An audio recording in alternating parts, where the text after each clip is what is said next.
The mom goes up to the dad in front of all his friends, right? All his friends, all his cousins, whatever. And she goes, "Ya mijo, let's go. It's time to go." And he's like, "No, not yet. What do you mean? They haven't even cut the cake yet. The vals hasn't even happened. It's a quinceañera. What do you mean? I want to see, Chencho hasn't even danced with his daughter yet. I want to see that fool cry, you know?" And your mom says, "I said it's time to go."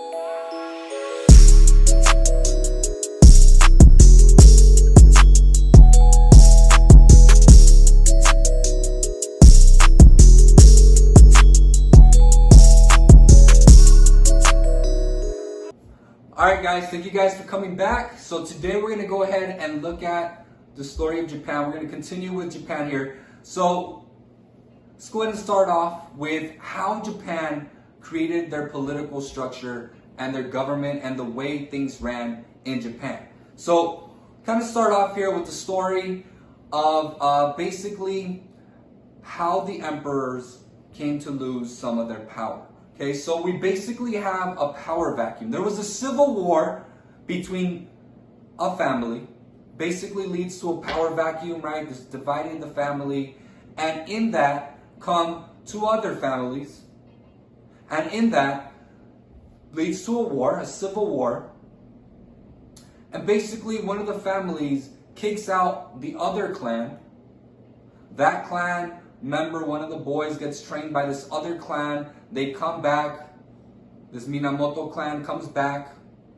And basically the Minamoto clan ends up taking power, but they end up replacing the emperor. They actually allow the emperor to continue kind of his lifestyle, to continue living in his nice little palace with his nice clothes and everything. But they put a military leader in charge of everything, and that person was named the Shogun. Okay, so this Shogun is really the one that had the power in Japan. Because you see, Japan ended up turning into a feudal state. It ended up turning into a country, into a kingdom that was divided up. Okay, so it was divided up to different by different warlords that were each in charge of their own little plot of land, their own little mini kingdom, if you will. So it's kind of like medieval Europe, right? You had kings, but you also had nobles that really ran things in a local kind of way. It was basically a system that was based on honor, okay? The samurai had to be honorable and be faithful to their leaders, to their daimyo, to the shogun, and that kind of kept everything together in Japanese society. So this is the feudal structure in Japan. At the very top, again, you have the real boss, who's the shogun. He's the real leader. Again, the emperor is kind of beneath him, but we don't even include him on here because, again, he didn't really have much real power. Then we have the daimyo, who were usually related to the shogun, and they're the ones that were the landowners. They're the ones that helped them rule the small plots of land that they were assigned. Then we have the samurai, who were the protectors that protected basically all of medieval Japan.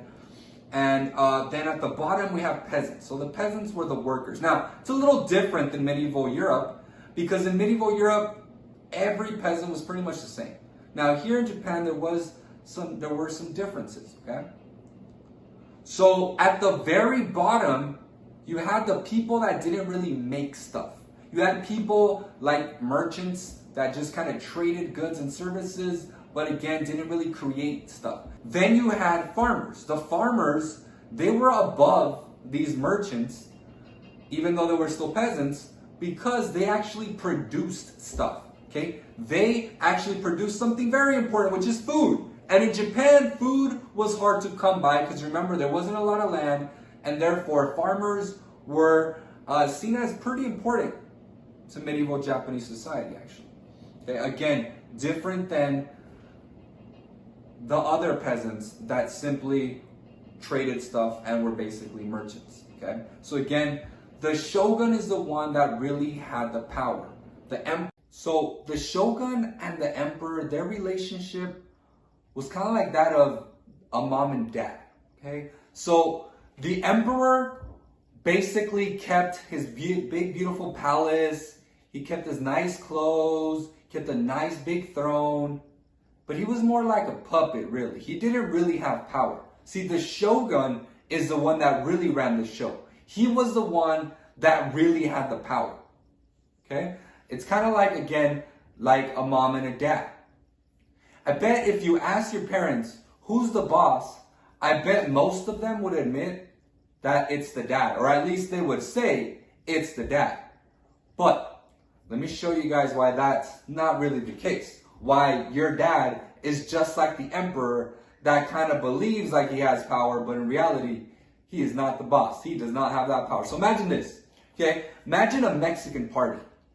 I'm talking about a real Mexican party where everyone shows up like 2 hours late, right? You get there, all your familia's already there, your whole family's already there, so you gotta go.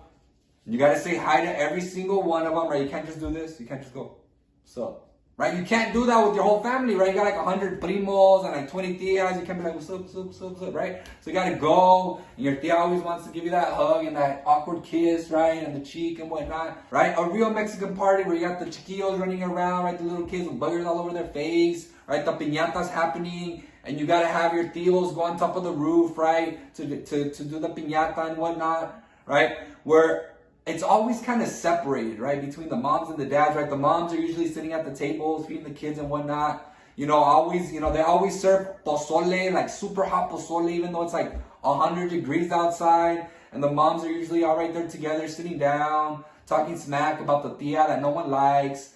And the guys are on the back, with the chivos or something. I don't know what the heck they be doing. They're all the way back there, right? But let me show you how we know that the moms are really the ones in charge and not the dad. Okay? So, this has probably happened to you guys before, right? Have you seen this happen? The mom goes up to the dad in front of all his friends, right? All his friends, all his cousins, whatever. And she goes, "Ya, mijo, let's go. It's time to go." And he's like, no, not yet. What do you mean? They haven't even cut the cake yet. The vals hasn't even happened. It's a quinceañera. What do you mean? I want to see, Chencho hasn't even danced with his daughter yet. I want to see that fool cry, because they always cry, right? When they're dancing with their quinceañera.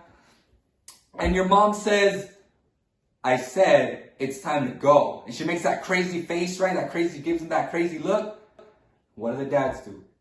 Fine, let's go, right? They don't even argue with it. Once you get those crazy eyes, it's time to go, right? So again, it's the same thing with the Shogun. The Shogun was really the one in power, just like the moms. They didn't really show it off too much. They made the emperor think they had some power, dressed them up in their nice little clothes and their nice little palace and whatnot, but it was really the Shogun that ran the show.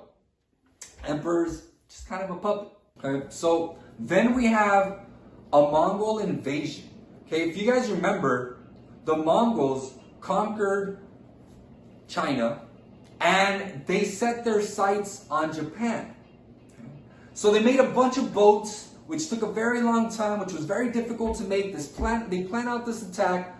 They make their way to the island of Japan through the ocean, and there's a giant storm that hits that basically stops this Mongol invasion. Now, the Mongols kind of come back to China, regather their thoughts. They're like, dang, that was horrible. That was a total disaster. I can't believe that happened to us. You know what we should do? We should try that again.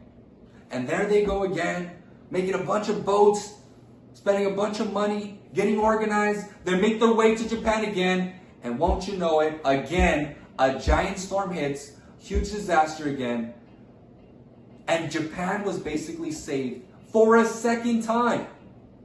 Now, to the Japanese, they actually thought that the gods had protected them, that the gods had sent these two giant storms, and they actually called this kamikaze, or divine winds, right? So that's kind of where the word kamikaze comes from. So the nobles basically end up getting mad because they felt like the shogun didn't appreciate the fact that they were the ones keeping them safe by way of hiring samurai. But after this, it kind of showed that the samurai weren't really important. They weren't really needed anymore. So it was kind of the decline of samurai kind of culture, okay? So what took the place of this, what the samurai ended up doing after basically, being such an important, critical part of Japanese society, they end up becoming kind of like hobo warriors called Ronin, Okay, so they were basically samurai without masters or really jobs. No one was really paying them. They often ignored the old code of Bushido, right? That was all about respect and fighting fair. So you had all these warriors that had fought and had trained for years to fight, and now all of a sudden they have nothing to do. They have no money coming in. They have no job.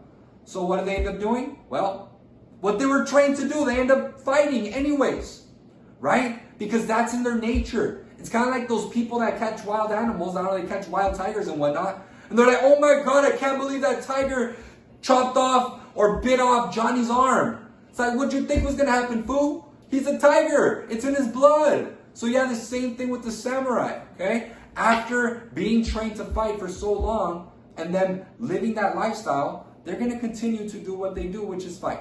So they went around just fighting each other, wandering around, looking for people to fight. But again, there wasn't money to be had in that. So sometimes they would even rob people and do stuff like that.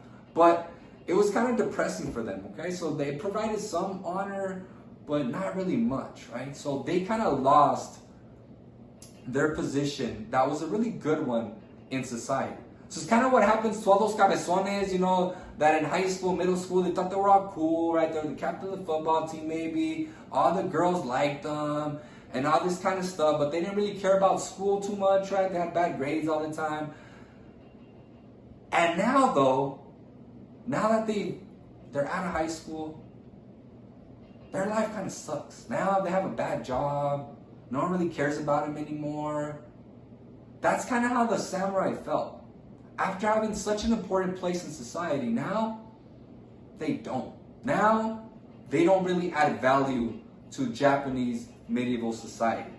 So again, they went from being these glorious warriors to being basically a bunch of hobos with nothing better than do than just kind of fight each other. Okay, so that kind of leads again to a kind of a decline in samurai culture. And even though samurai weren't really around for a long time, they really made Japanese history and Japan a very unique place. Right? So with that, that's the end of this video. Thanks again for watching, and I'll see you guys next time.